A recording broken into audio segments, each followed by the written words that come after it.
তোমাকে ভালোবাসার ভাগ্য হইল, কিন্তু তোমাকে পাওয়ার ভাগ্যটা হইল না। তোমাকে ভালোবেসে বুঝতে পারলাম ভাগ্য মানুষকে কতটা নিষ্ঠুর খেলায় ফেলতে পারে।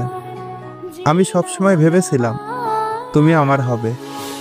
আমি তোমাকে আমার জীবনের শেষ মুহূর্ত পর্যন্ত আঁকড়ে ধরে রাখবো, কিন্তু বাস্তবতা হলো তুমি ছিলে শুধুই আমার স্বপ্নের মানুষ, আমার জীবনের সবচেয়ে সুন্দর উপহার।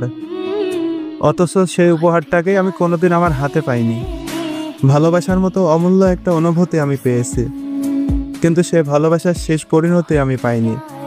তুমি আমার পাশে থাকো বা দূরে থাকো, আমার জীবনে তুমি সবসময় থেকে যাবে।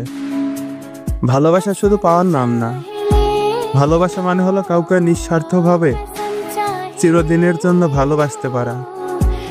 তোমাকে ভালোবাসার এই অনুভূতিটাই আমার জীবনের সবচেয়ে বড় সৌভাগ্য, আর সেই সৌভাগ্য নিয়েই আমি বাঁচবো আজীবন।